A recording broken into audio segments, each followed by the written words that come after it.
आइए आइए आज हम फिर एक बार परमेश्वर के पवित्र वचनों से आज इतिहास सुनने जा रहे हैं। और यह इतिहास पवित्र शास्त्र बाइबल से हम तक आया है। और इसलिए बाइबल ऐसा लिखा है, दानियल नबी की किताब इसका 12वां अध्याय और 4थी आयत में, दानियल नबी की किताब इसका 12वां अध्याय और 4थी आयत में स्वर्ग का स्वर्गदूत दानियल नबी से कहने लगा, दानियल तो अब इस पुस्तक पर मुहर करके वचनों को अंत समय तक के लिए बंद रख। बहुत सारे लोग पूछपाछ और ढूंढान करेंगे और इससे ज्ञान भी बढ़ जाएगा। फिर एक बार इस वचन को मैं पढ़ूंगा। दानियल नबी की किताब इसका 12वां अध्याय और 4थी आयत में ऐसा लिखा है, स्वर्ग का स्वर्गदूत दानियल नबी से कहने लगा, दानियल तू अब इस पुस्तक पर मुहर करके इन वचनों को अंत समय तक के लिए बंद रख। बहुत सारे लोग पूछपाछ और ढूंढान करेंगे और इससे ज्ञान भी बढ़ जाएगा। पवित्र शास्त्र बाइबल हर प्रकार से मनुष्य जाति को हर प्रकार की बातों से अवगत करता है। यह अंत के दिन है और इन दिनों में उन महान बातों को जो आज तक पवित्र शास्त्र के अंदर बंद है, बहुत सारी बातें खोली गई नहीं है, उनको खोलने का समय अब आ गया है, क्योंकि अंत अब करीब है। और इसीलिए पवित्र शास्त्र बाइबल के मुताबिक आज मुझे और आपको सत्यता जानना बहुत जरूरी है। आज मैं आपके मध्य में संसार का सबसे पहला पार्लियामेंट हाउस जो 5000 वर्ष पूर्व इस पृथ्वी पर पाया जाता है, यह बाइबल में से आपके लिए मैं ढूंढ कर लाया हूं। हम सब जानते हैं परमेश्वर ने संपूर्ण मानव जाति का नाश पानी से किया, क्योंकि लोग पाप, दुष्टता, बुराई, अत्याचार, व्यभिचार, खून खराबा, मूर्ति पूजा और हर प्रकार की गंदगी करते रहे और परमेश्वर को कभी भी याद नहीं किया। जीवित परमेश्वर जिसने मनुष्य जाति को इस संसार में बनाया, उसका भय भी नहीं माना। और इसीलिए परमेश्वर ने आदम हव्वा से लेकर नूह तक के सारे लोगों को मार डाला, परंतु सिर्फ नूह के परिवार को बचाया। ऐसा कहा जाता है 40 दिन और 40 रात मूसलधारा बारिश बरसाकर परमेश्वर ने इस पृथ्वी के उस जमाने के 5000 वर्ष के पूर्व के लोगों को मार के नाश कर दिया, क्योंकि लोग बुराई और दुष्टता छोड़ नहीं रहे थे। परमेश्वर का भय मनुष्यों के जीवन में नहीं था। और क्यों? इसलिए परमेश्वर ने कहा, मैं तो पछता गया, मैं इन मनुष्य जाति को क्यों बनाया। हाँ मित्रजन, परंतु नूह का परिवार परमेश्वर ने जहाज में बचा लिया। उन्हें जहाज तैयार करने लगा और जहाज में उन्हें बचा लिया। और वह पानी पूरा जब खाली हो गया तो बाइबल ये बताती है, नूह का एक तारू अरारत पर्वत पर वहां जाकर रुका, जो अमेरिका के दक्षिण में है।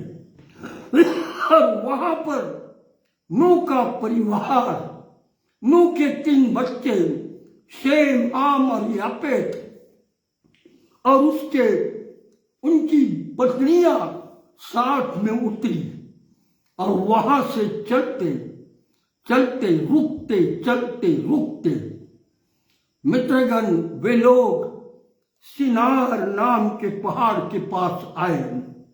उससे पहले पवित्र शास्त्र को मैं आगे पढ़ूंगा। हम सब जानते हैं परमेश्वर ने संपूर्ण मानव जाति का नाश किया।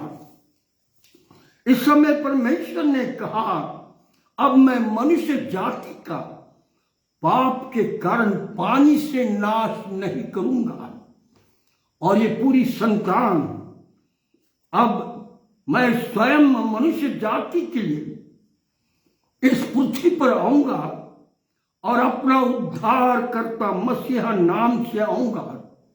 हाँ मित्रगण, संपूर्ण पृथ्वी के लोगों के लिए अब मैं स्वयं मनुष्य जाति के लिए अपना बलिदान दूंगा और अब उद्धार करता मसीहा नाम से आऊंगा। प्रकाशित वाक्य इसका 2 अध्याय और 10वीं आयत में ऐसा लिखा है, फिर मैंने स्वर्ग से यह बड़ा शब्द आते हुए सुना, अब हमारे परमेश्वर का उद्धार और सामर्थ और राज्य और उस मसीह का अधिकार प्रकट हुआ। भाई और बहनों, यदि पूरा सुनोगे तो बहुत सुंदर इतिहास जो आपने कभी नहीं सुना होगा, वह इतिहास आपको सुनने आएगा, और सच्चाई इस पृथ्वी पर जो होती है वह आपको समझेगी। अब हमारे परमेश्वर का उद्धार और सामर्थ और राज्य और उसके मसीह का अधिकार प्रकट होगा। इसका अर्थ कि आप तक सॉल्वेशन आएगा, उद्धार आएगा। दूसरा, आपके मध्य में परमेश्वर की शक्ति आ रही है। तीसरा, आपके मध्य में परमेश्वर का राज्य आ रहा है और ख्रिस्त यीशु की पवित्र आत्मा आपके लिए आ रही है। यह समय नूह के परिवार सिनार के पठार पर रुके थे। इसके बाद जब वो चलते चलते आए तो नूह का परिवार शेम, हाम और यापेत, ऐसा कहा है, सिनार के परिवार पठार पर यह आए और वहां रुक गए। सब नूह के बच्चों की संतान यह थी। नूह के पुत्रों का नाम यह है, शेम, हाम और यापेत। मित्रगण, पवित्र शास्त्र बाइबल बड़ी सुंदर रीति से कहता, जहां पानी का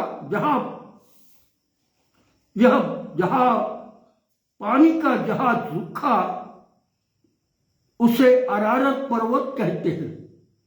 यह अमेरिका के साउथ में था और वहां से वे चलते चलते 100 बरस तक चलते रहे और सिनार पठार पर पहुंच गए। यह सब एक ही परिवार के लोग थे। उनकी भाषा भी एक थी। उस समय लोग एक ही भाषा बोलते थे और वह इब्रानी भाषा थी। दूसरी कोई भाषा इस पृथ्वी पर नहीं थी। इन्होंने कहा, हम सब एक ही परिवार के हैं, यहां से हम कहीं नहीं जाएंगे। वे सिनार पठार पर रुक गए। सब परिवार 6707 थे। इन्होंने सबने मिलकर एक बड़ा नगर गुम्मट बनाने लगे। ऐसा कहा है, वे सब मिलकर मेहनत कर रहे थे, ईटा पका रहे थे, मट्टी का गारा बना रहे थे और जोड़ जोड़ कर ऊंचे पर ले जा रहे थे। ऐसा कहा है बाइबल में, वे 300 हाथ ऊंचा बना चुके, नीचे में 900 बाय 1865 फीट चौड़ा बना चुके हैं और इसमें 4 बड़े दरवाजे उन्होंने नीचे साइड में लगाए और इनके साथ इस समय में जो सबसे बड़ा आदमी था वो निम्रोद था और उनके साथ निम्रोद भी था। और ऐसा कहा है उत्पत्ति किताब 11:7 में, परमेश्वर ने कहा, जब परमेश्वर ने स्वर्ग से देखा नूह की संतान क्या कर रही है, तब परमेश्वर ने देखा और कहा आओ। परमेश्वर ने कहा आओ हम उतरकर उनकी भाषा में गड़बड़ी डाले कि वे एक दूसरे की बोली ना समझ सके। उस समय हर परिवार के मुताबिक 6,760 भाषा स्वर्ग के परमेश्वर ने उन पर डाली। 2,796 भाषा की लिपि आज लोग लिखते हैं और बढ़ते हैं। परमेश्वर ने इस बात को देखा, इनकी भाषा एक है और इनकी बोली एक है, इनका स्वभाव एक है, एक ही परिवार के है, इनमें जो विचार चल रहा है ऊंचे पर लेकर जाने का, इससे इनका धोखा हो सकता है। इसलिए परमेश्वर ने इनके मध्य में एक भाषा की गड़बड़ी डाली। मित्रगण, आज जो हम लोग भाषाएं बोलते हैं, इस प्रकार यहोवा, ऐसा लिखा उत्पत्ति 11:8 में, इस प्रकार यहोवा परमेश्वर ने उनको वहां से सारी पृथ्वी के ऊपर फैला दिया। उन्होंने उस नगर को बनाना छोड़ दिया। यहां से परमेश्वर के भाषा के मुताबिक सारे लोग संसार में फैल गए। आज जो हम लोग हैं, आज जो भाषाएं बोलते हैं, वह परमेश्वर प्रभु यीशु मसीह का वरदान इस संसार के मनुष्य जाति के लिए है। हाँ मित्रगण, उसी के कारण असंख्य भाषा आज पृथ्वी पर है। यह परमेश्वर की प्रेम और दया है। प्रकाशित वाक्य में उस शब्द को फिर एक बार मैं पढ़ रहा हूं।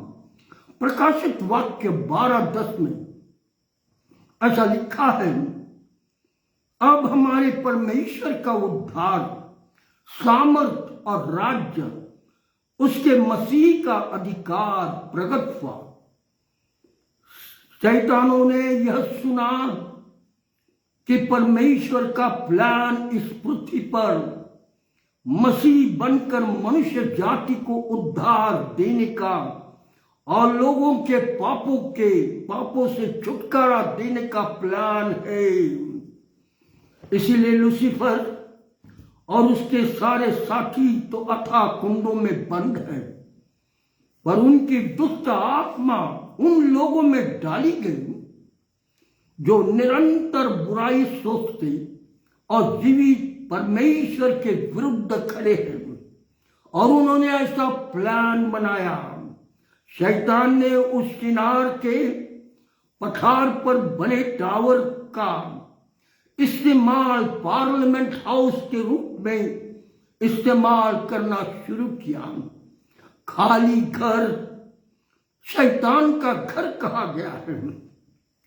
प्रकाशित वाक्य इसका 18वां अध्याय और उसकी दूसरी आयत में ऐसा लिखा है, उसने दूसरी आयत में लिखा है,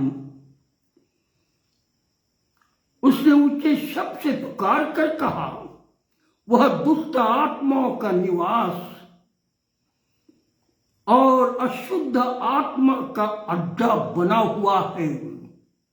देखो फिर एक बार इस वचन को पढ़ता हूं जो प्रकाशित वाक्य इसके 18वें अध्याय दूसरे आयत में लिखा है, उसने ऊंचे शब्द से पुकार कर कहा, यह दुष्ट आत्माओं का निवास और अशुद्ध आत्मा का अड्डा बना हुआ है। इस ठिकान का नाम बेबीलोन रखा गया।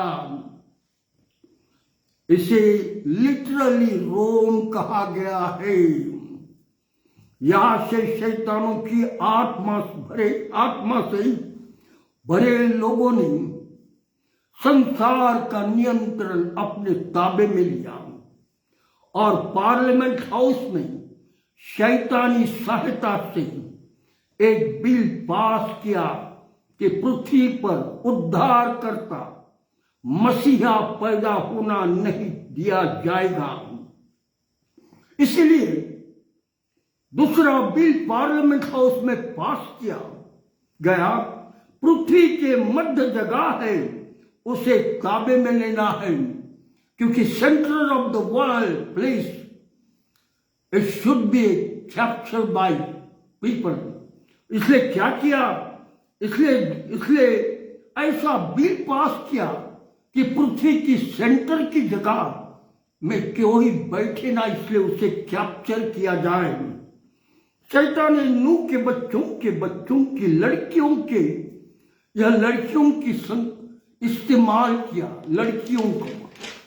और ऐसा लिखा है, शेम, हाम और यापेत की बेटियां, उन बेटियों में से कुछ बेटियों को शैतानी दूतों ने उनके साथ अपना चेहरा, अपना भेष बदलकर शादी की और उनके द्वारा जो संतान पैदा हुई उन्हें अपना रूप दिया, बदलकर शेम, हाम के बच्चों को जो लड़कियां, उनमें रूप बदलाकर शादी करके और वह संतान पृथ्वी के मध्य में उस जगह ताबा करने के लिए जिसे इजराइल देश कहा जाता है, वहां पर ताबा करने के लिए कहा गया है, ताकि लोग स्वर्गीय उद्धारकर्ता इस पृथ्वी पर जन्म न ले सके। पार्लियामेंट के हाउस के बिल के मुताबिक वह शैतानी संतान उस स्थान पर बैठ गए। शेम, हाम, यापेत की बेटियां वह उसकी संतान। उत्पत्ति की किताब इसका 12वां अध्याय और उसमें हम जब पढ़ते हैं तो परमेश्वर ने अब्राहम को कहा, अपना देश, अपना घर, अपना सब कुछ छोड़कर तू वहां जा जहां मैं तुझे कहूंगा। और परमेश्वर के कहने के मुताबिक अब्राहम उस स्थान पर पहुंचा जो मोरे का बांज वृक्ष था। वही अब्राहम ने परमेश्वर के लिए वेदी बनाई और अपना तंबू खड़ा किया। वहां परमेश्वर ने अब्राहम को कहा, यह संपूर्ण भूमि मैं तेरे निज संतान को देता हूं। परंतु अब्राहम ने वहां क्या देखा? देखो, ऐसा लिखा हुआ है यहोशू 9 और 16 में, उस समय वहां पर कनानी इस्राएल की जो जगह परमेश्वर ने बोली थी, उस जगह पर ये लोगों ने कब्जा किया था। और वो कौन थे? देखो, कनानियों, हित्तियों, हिबीसियों, परिजियों, गिलगासियों, एमोरियों और युबुसियों, यह सब इजराइल के भूमि पर बैठ गए थे। और इसी प्रकार गाजा पलिस्ती में यह लोग शैतान के बिठाए थे। गिबोन, कपीरा, बेरात, किर्तराम लोग गाजा में बिठाए गए थे। यह इजराइलियों की भूमि है, ताकि परमेश्वर का पुत्र उद्धारकर्ता मसीहा का जन्म इन पृथ्वी पर ना हो सके, इसलिए ताबे में ले लिया। शैतान इस प्रकार से काम करता है, क्योंकि शैतान को यह मालूम हो गया था कि स्वर्ग का परमेश्वर पृथ्वी के मध्य में अपनी चुनी हुई संतान को, यानी इस्राएल को बिठाएगा। इसीलिए शैतानों ने इन लोगों को वह बसाया कि वे लोग यह है। जो लोग वहां बसाए गए थे वे लोग यह है कनानी, हित्तियों, हिबीसियों, परिजियों, गिर्गाशियों, एमोरियों, यबूसियों, ये लोग और फलिस्ती में इस प्रकार के दूसरे लोग बिठाए थे। फलिस्ती में ये जातियां शैतान की योजना से बिठाई गई है। उनके नाम यह है गिबोन, कपीरा, बेरोत, किर्त राम। यह जातियां जो लोग फलिस्ती गाजा में बैठे हैं, ये लोग ना तो मुस्लिम सिया है ना सुन्नी नहीं है, ना यह लोग यहूदी या क्रिश्चियन है। यह संपूर्ण रीति से शैतान के प्लान से बिठाए गए, कब्जा करने के लिए बिठाए गए हुए लोग थे। स्वर्ग के परमेश्वर ने इन्हें मार डालने को कहा। यहोशू से कहा इन्हें नाश कर डालना। इजराइलों को कहा। यह इतिहास यहोशू के पुस्तक बाइबल में पाया जाता है। सारे यहूदी इजराइली 400 वर्ष मिस्र के गुलामगिरी में थे। और ऐसा कहा है यहोशू मिस्र के गुलामी में थे और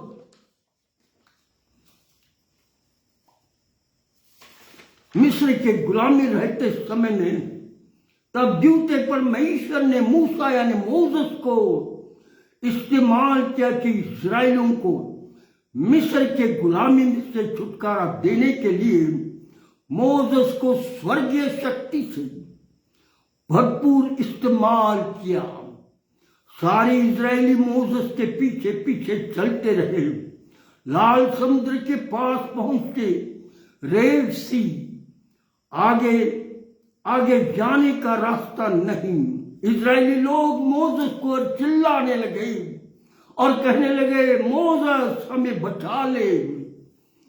स्वर्ग के परमेश्वर ने मोसेस को कहा तो अपने हाथ की लाठी को रेड सी यानी लाल समुद्र पर मार।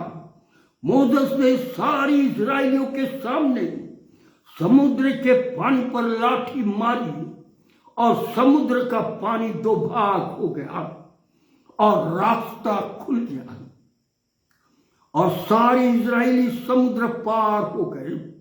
इजिप्ट देश के फारो राजा और लोग देखने लगे और फारो राजा कहने लगा इजराइल का परमेश्वर परमेश्वर है।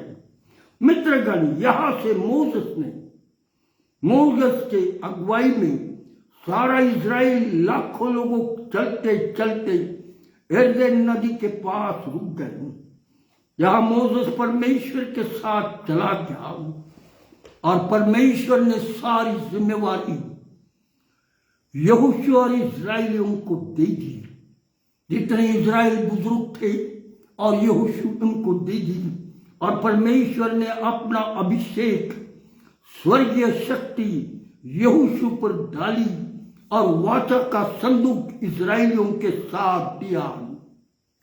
यहोशू और इजराइली वाचा का संदूक उठाए हुए यरदन नदी के पार इजराइल के परमेश्वर के वाचा के स्थान पर पहुंचे। यहोशू और इजराइली लोगों ने देखा इस स्थान पर यह लोग बैठे हैं, बसे हैं। कनानी, हित्ती, हिबीसियों, परिजियों, गिलगालियों, एमोरियों और यबूसियों और गाजा में फलिस्ती ये लोग बसे हैं।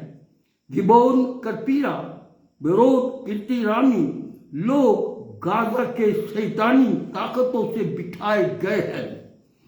यह कोई भी मुसलमान, सिया या सुन्नी नहीं, ना ये लोग यहूदी ना क्रिश्चियन।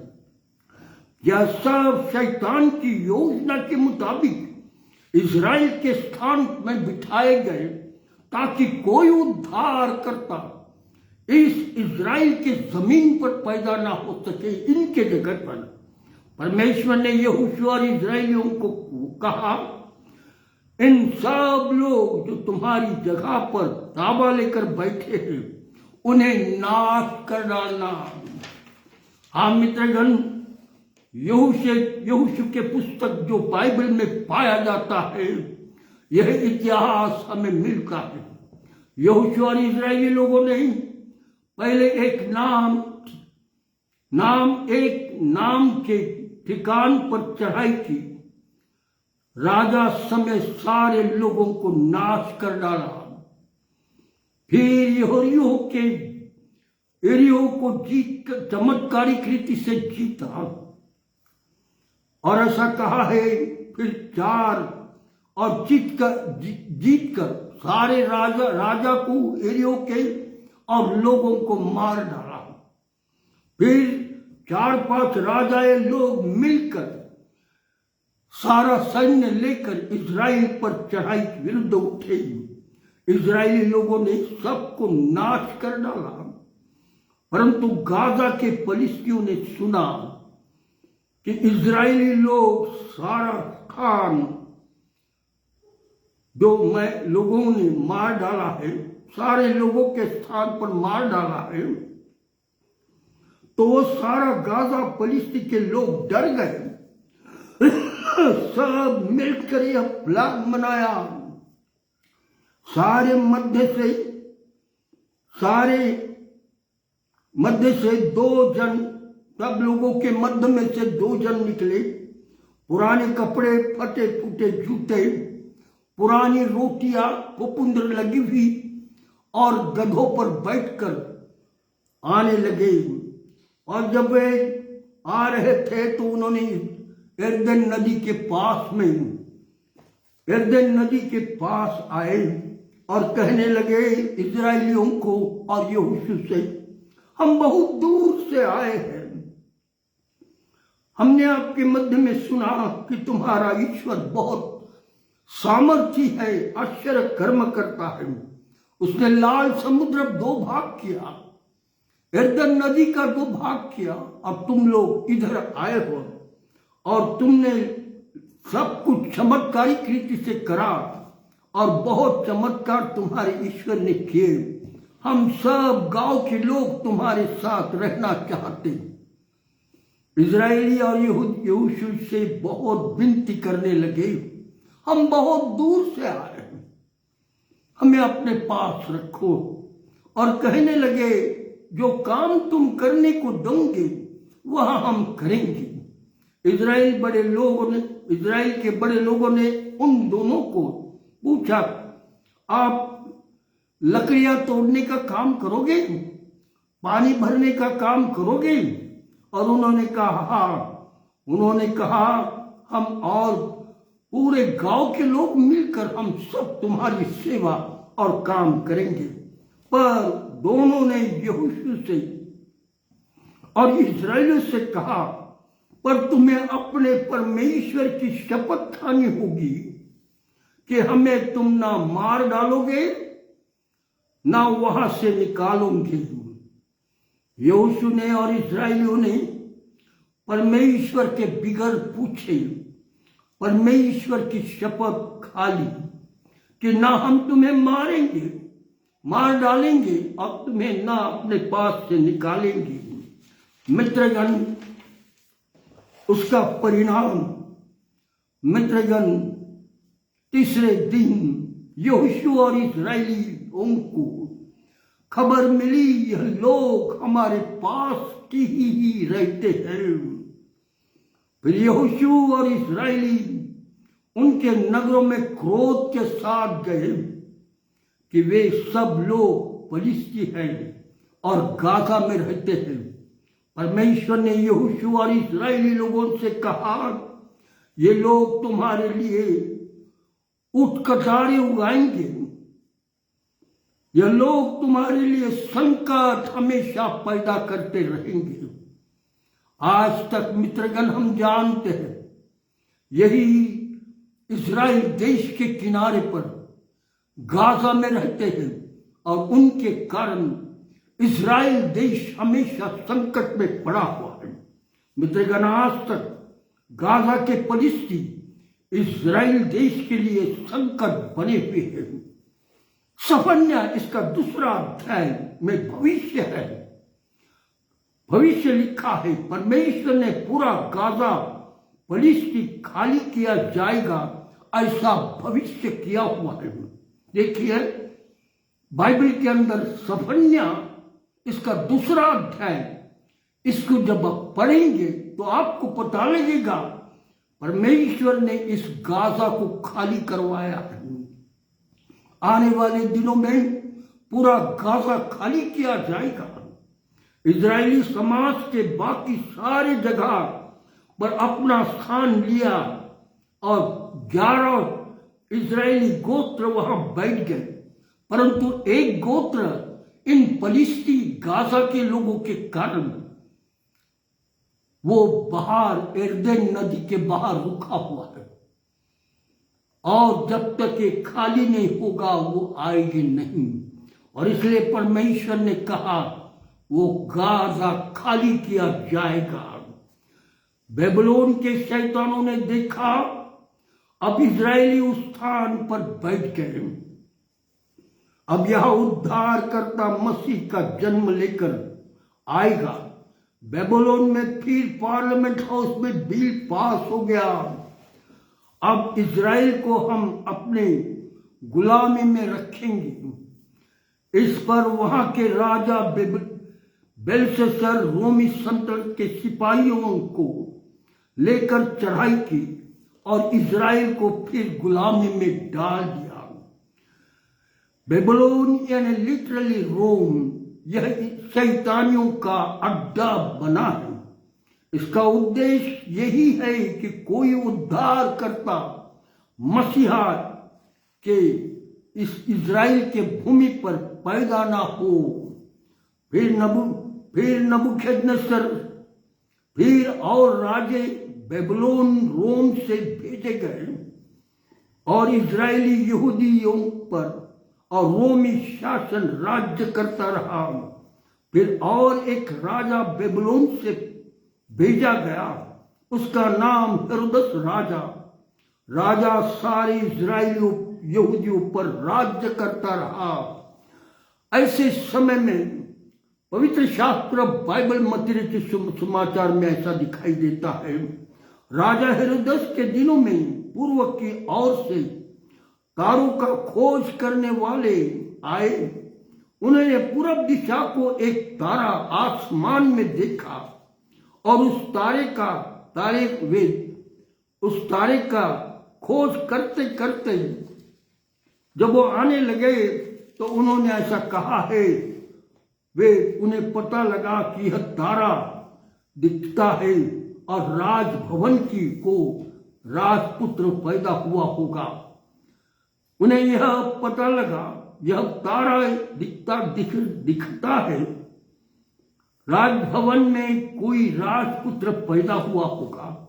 वे तारों का खोज करते करते यरूशलेम के राजभवन में पहुंच गए और हेरोदस पूछने लगे हमें आसमान में, हेरोदस को पूछने लगे हमें आसमान में एक तारा दिखाई दे रहा है। वह तारा यह दिखा रहा है कि यह यहूदियों का राजपुत्र पैदा हुआ है।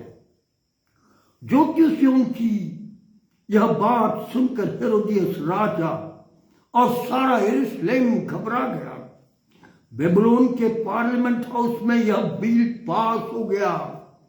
हेरोदियस राजा अपना सैन्य भेजकर कल बेथलेहम और उसके आसपास के सारे गांव में जाकर एक दिन से लेकर 2 साल तक के बच्चों को मार डालना। ज्योतिषियों हेरोदस राजा के पास से बेथलेहम नगर की ओर जाने निकले और आसमान का तारा बेथलेहम नगरी के खेत के गौशाले पर रुक गया। ज्योतिषियों ने वहां जाकर बालक यीशु को देखा और वहां से दूसरे रास्तों से निकलकर चले गए। मेंढपालों ने सुना, स्वर्गदूतों ने उनसे कहा, वे भी आए और दर्शन करके चले गए। मध्यरात्रि को स्वर्ग के दूत यूसुफ को कहा, कहने लगा, उठ मरियम और इस बालक को उठाकर गधे पर सवार होकर इसी देश चला जा, क्योंकि हेरोदस राजा अपने सिपाहियों को भेजकर बच्चे को मार डालना चाह रहा है। वे रातों रात वहां से निकलकर इसी देश पहुंच गए। मैं जब तक तुम्हें ना कहूं वापस आना नहीं। दूसरे दिन हेरोदेस के सिपाहियों ने आकर सारे बेथलेहम और आजू बाजू के गांव में से एक दिन से लेकर 2 साल तक के बच्चों को मार डाला, काट डाला। यह लगभग 2000 बच्चे मारे गए। देखो, शैतानी आत्मा से भरे लोग कितनी दुष्टता करते हैं। बेबीलोन के पार्लियामेंट हाउस में शैतानी ताकतों ने मिलकर यह बिल पास किया, यदि परमेश्वर का पुत्र मसीहा, संसार का उद्धार करता, पापों से छुटकारा देने वाला यदि बचा होगा तो उसे किस कदर मार डालना। यह प्लान बना लिया कि सारी यहूदी इजरायली लोगों के सामने इतना मारना, कोड़ों की मार, इतना सताना कि यहूदी लोग और जितने इजराइल देश के लोग, यरूशलेम के लोग कहे कि यीशु का नाम हम नहीं लेंगे, क्योंकि यदि तुम यीशु का नाम लोगे तो तुम्हें भी इसी रीति से मार डालेंगे। और इसलिए उन्होंने पूरे बुरे तरीके से प्लान बना डाला। यह बेबीलोन के पार्लियामेंट हाउस में प्लान बन चुका कि उद्धार करता स्वर्गीय परमेश्वर प्रभु यीशु को इस पृथ्वी पर जन्म लेने नहीं देंगे। मित्रगण, यह बेबीलोन के पार्लियामेंट हाउस में यह बिल पास किया गया। मित्रगण, ये सत्य इतिहास मैं आप तक दे रहा हूं। इस इतिहास को आप सुनिएगा। मैंने जिस बात से आपको कहता आया हूं, यह सब शैतान का प्लान था कि उद्धार करता इस पृथ्वी पर ना पैदा हो। इसीलिए 2000 बच्चों को मार डाला शैतान ने। यीशु मसीह उद्धार करता आ रहा है, इसलिए उसके लिए सब कुछ बुराई कर डाली। हाँ मित्रगण, आने वाले दिनों में कल मैं आपको और आगे की इतिहास किस रीति से शैतान का प्लान जीवते परमेश्वर प्रभु यीशु के विरुद्ध था। वो नहीं चाहता था कि कोई मनुष्य पाप से छुटकारा पाए। शैतान नहीं चाहता कोई मनुष्य परमेश्वर के पास जाए। वो नहीं चाहता किसी का उद्धार हो, और इसलिए सारी प्रकार की बुराइयां, सारी प्रकार की दुष्टता, सारी प्रकार का अत्याचार मनुष्य जाति पर शैतानों ने डाला हुआ है। मित्रगण, इस सत्य को आप जानिए। पवित्र शास्त्र बाइबल स्वर्ग का किताब है। यदि आप पढ़ोगे और समझोगे तो आपको गहरी बातें मालूम होगी। आज मैं आपसे कह रहा हूं, उसका सिर्फ एक ही उद्देश्य है शैतान का, कि मनुष्य जाति पाप करते रहे और मुझे जो शैतान को जो आग और गंधक में परमेश्वर डालने वाला है, उसमें वो चाहता है कि मनुष्य जाति परमेश्वर का जो रूप है, परमेश्वर की समानता का है, उसे भी मैं लेकर आग और गंधक में जल जाऊंगा। यह प्लान उसका, और उससे बचाने के लिए स्वर्ग के परमेश्वर ने जीवित वचन हम तक दिया है कि हम जीवित वचन को सुने, जीवित वचन को समझे, प्रभु के पास आए, उसकी इच्छा पर चले, तब देखो अनंत जीवन हमारा है। पर यदि तुम और मैं शैतान की इच्छा से चलकर इसी भारत देश में अगर बुराई कर रहे हैं, इसी भारत देश में अगर दुष्टता कर रहे हैं, इसी भारत देश में मार काट कर रहे हो, इसी भारत देश में यदि आगजनी कर रहे हो, खून खराबा कर रहे हो, तो एक दिन याद रखना आपको नरक में जाना होगा, क्योंकि आप सत्य को नहीं समझ सक रहे हो। यदि आप सत्य को जानोगे तो सत्य आपको स्वतंत्र करेगा। हाँ मित्रगण, समय थोड़ा है, वचन की गहराई आप तक आना है। आप समझ लो सत्य क्या है। असत्य हमें नाश करेगा, परंतु परमेश्वर का सत्य यदि हम समझ गए और उस पर हम चलने लगे तो हमारा उद्धार होगा, हमारा जीवन बदल जाएगा, हम नए हो जाएंगे। हमारे मुंह से गाली नहीं निकलेगी, हमारे मुंह से बे नहीं निकलेगा, हमारे मुंह से दुष्टता की आवाज नहीं निकलेगी। हमारे मुंह से केवल एक, मैं आपसे प्रेम करता हूं, मैं आपको चाहता हूं, मैं आपके परिवार से प्रेम करता हूं, मैं शत्रु से प्रेम करता हूं, मैं किसी का बुरा नहीं चाहता, ना किसी को कुछ दोष मैं दूंगा, क्योंकि मेरे प्रभु ने कहा दोष ना लगा तो तुझ पर भी दोष लगाया जाएगा। हाँ मित्रगण, आंखें खोलो, कब तक बंद रखोगे?